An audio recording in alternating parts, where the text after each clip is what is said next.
Gracias, muchas gracias, Sergio. Gracias, Lupita. Buenos días, hasta luego.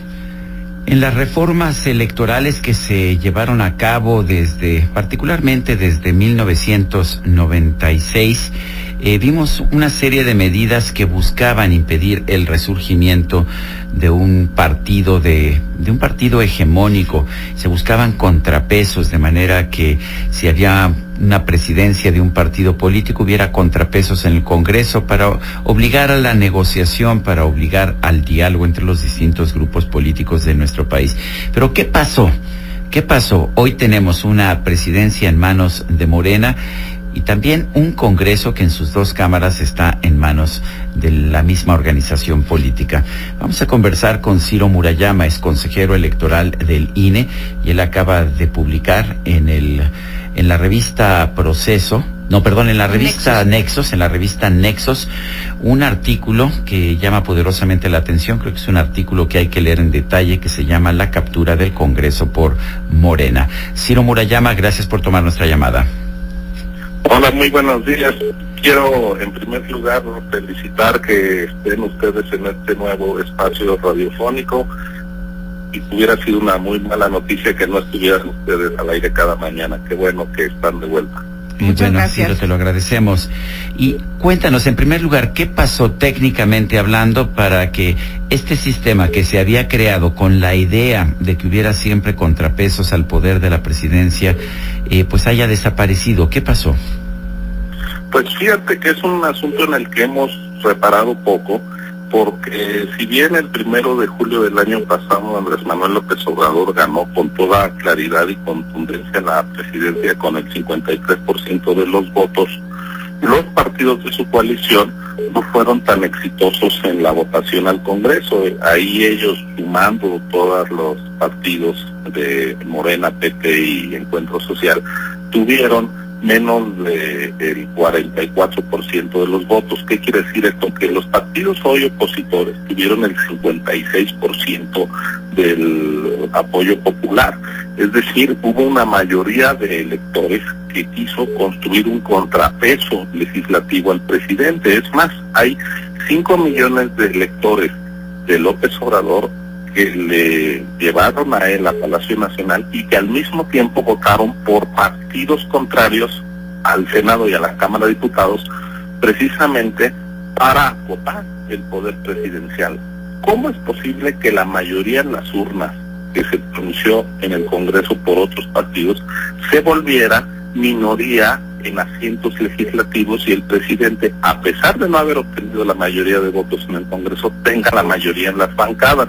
Pues eso se explica básicamente por dos razones. La primera es que nuestra Constitución todavía tiene una reminiscencia de lo que se llamó allá en los años 80 la cláusula de gobernabilidad, que automáticamente le daba la mayoría en la Cámara de Diputados al partido más votado, aunque no tuviera la mayoría de los más del 50% de los votos, y hoy todavía se prevé que los partidos puedan tener una sobrerepresentación del 8% de escaños sobre la votación recibida. Y la segunda, que es más grave me parece, es que a través de los convenios de coalición pues prácticamente se burló esa disposición constitucional de poner un tope de hasta 8%. ¿Por qué?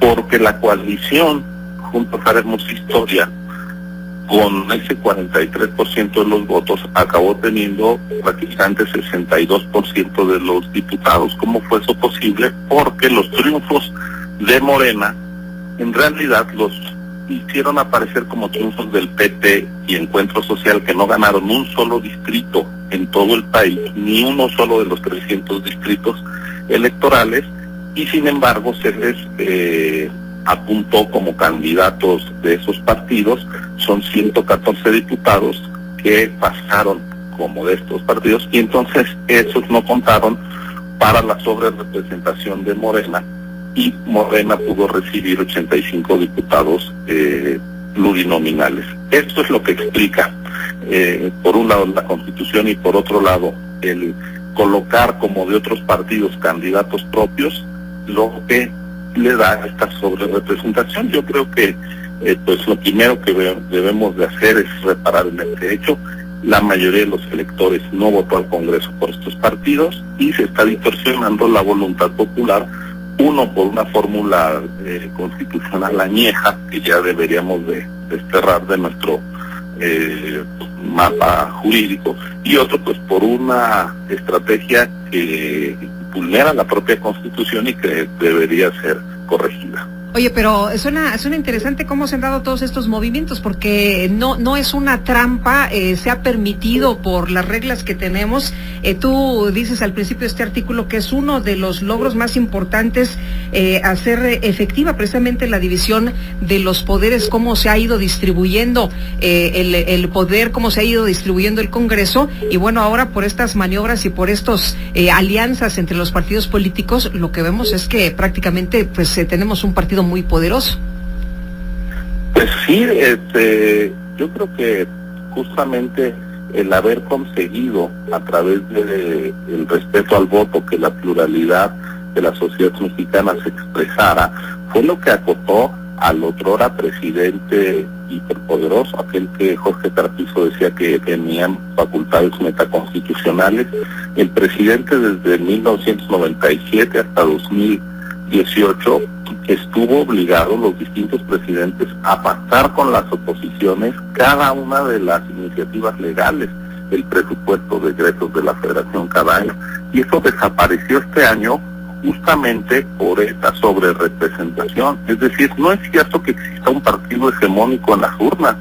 Morena tuvo el 37% de los votos, no tiene la mayoría de la población con ellos, tiene algo más de un tercio, pero con algo más de un tercio tiene el control de la Cámara de Diputados, y entonces eso ha permitido que de manera unilateral a lo largo de los últimos meses se hayan estado aprobando leyes, iniciativas, haciendo nombramientos, que si se hubiera permitido que la voluntad popular tal cual se expresó en las urnas se tradujera en la integración del Congreso, pues tendríamos un presidente obligado, más allá de sus gustos, a negociar con la oposición, y estamos viendo que ello no ocurre así, pero no ocurre, insisto, por cómo todavía hay resquicios legales que permiten construir mayorías artificiales que la gente no edifica con su sufragio.